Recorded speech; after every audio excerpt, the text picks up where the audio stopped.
You pour a vodka, never once check the label, flip your bottle. Tito's is made from corn, Absolute from wheat, Belvedere from rye, Ciroc from grapes, Broken Shed from whey, the leftover liquid from making cheese. 5 vodkas, 5 completely different raw materials, and the law calls them the same product. But here is something that might surprise you. Most people assume vodka means potatoes. The majority has never been near one. Potatoes yield 4 times less alcohol per kilogram than wheat. That premium is agricultural math, not quality. So how does any fermentable material on Earth become the same clear, tasteless liquid? And what does that change about the bottle in your hand? Inside a column still, alcohol vapor rises through 20 to 30 stacked plates.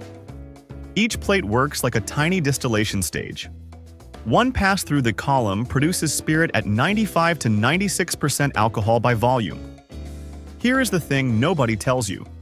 That number is not a choice, it is a wall. At roughly 96%, ethanol and water form what chemists call an azeotrope.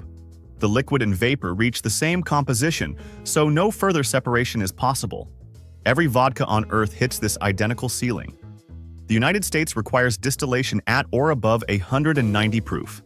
The European Union requires 96% minimum. Both site right at the boundary physics will not let anyone cross. The man who turned vodka into a global commodity was born into slavery. Pyotr Smirnov arrived in 1831 in a village called Kayurovo. His family were serfs, bound to the land.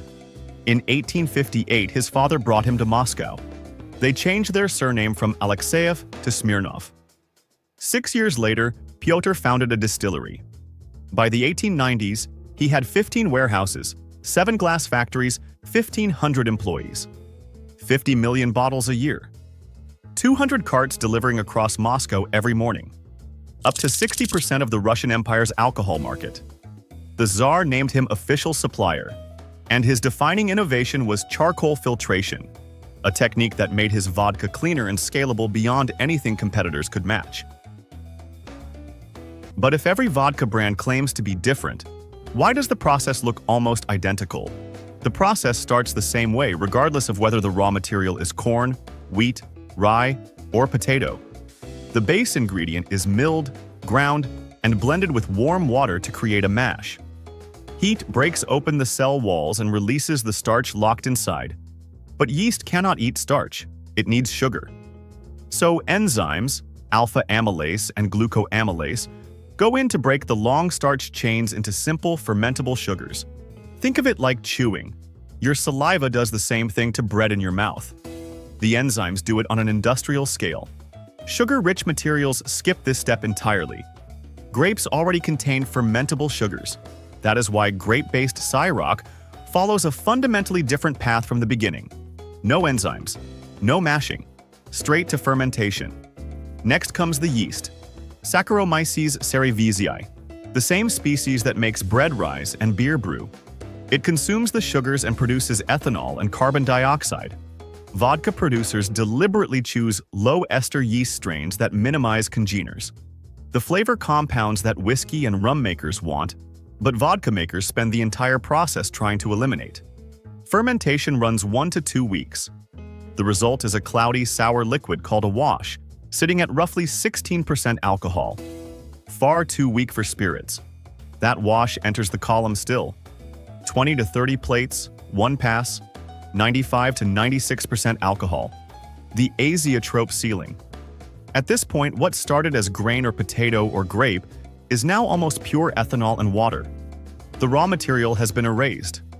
Then comes charcoal filtration, Smirnoff's legacy. Activated carbon acts like a molecular sponge. As the spirit passes through, the porous surface traps fusel oils, aldehydes, and sulfurous compounds through a process called adsorption. The molecules stick to the surface rather than being absorbed into it. Smirnoff runs this step 10 times over 8 hours using hardwood charcoal. Grey Goose barely mentions filtration at all, focusing instead on wheat quality and water source. Belvedere sells a deliberately unfiltered expression, distilled 4 times, never charcoal treated, retaining toasted bread notes on the finish. Reka from Iceland skips charcoal entirely and filters through volcanic lava rock. The final stage is dilution. 96% spirit meets purified water and drops to 40% 80 proof. The water source matters. Any mineral or contaminant means off flavors or cloudiness. Then bottling. The final product in every bottle on Earth: ethanol and water. 5 raw materials, 5 factories, 5 countries. Same 2 molecules. Here is where the story flips. Smirnoff's charcoal innovation was real. It improved quality. But marketing took that innovation and turned it into something it was never meant to be: the primary measure of vodka quality. An analysis highlighted by McGill University found that the impurities making cheap vodka harsh have high boiling points. They can only be removed through more precise distillation, not by running spirit through charcoal. Mythbusters tested it with gas chromatography. No fundamental chemical difference between filtered and unfiltered samples. The viral trend of running cheap vodka through a home water filter produced results described as not horrible at best. Smooth is a distillation outcome. Charcoal filtration is the final polish, the cosmetic step. In 1917, the Bolsheviks seized every private distillery in Russia. The Smirnoff Empire gone. The state took his filtration recipes without compensation. Pyotr's son Vladimir escaped prison in 1919. He fled to Constantinople, then Lviv, then France. Changed the spelling to Smirnoff. Started over, sold North American rights in 1933. By the end of 34, 1,200 cases. Americans drank whiskey. Then John Martin bought the brand, invented the Moscow Mule at a Hollywood bar, and vodka entered American culture. In 1989, PepsiCo traded cola syrup with the Soviets for 17 decommissioned submarines and a fleet of warships. A soda company briefly held more submarines than most countries. Pepsi sold them for scrap. Next time you stand in front of a liquor shelf, look at the row of clear bottles. They all look the same. Same color, same promise. But now you know what is behind the glass. Vodka is the only major spirit that defines itself by absence. Whiskey chases flavor. Tequila preserves terroir. Vodka engineers neutrality. Column stills hitting the azeotrope ceiling. Charcoal polishing what distillation already cleaned. Ultra-pure water erasing the last trace of origin. The entire process is designed to make the spirit disappear. Yet the base ingredient still shapes the path. Corn needs different enzymes than potato. Grapes skip mashing entirely. The yield gap means potato vodka costs more because 4 times more raw material goes in, not because the result is superior. The price on the label reflects agricultural math, batch size, and how many times someone ran the word filtered through a marketing department.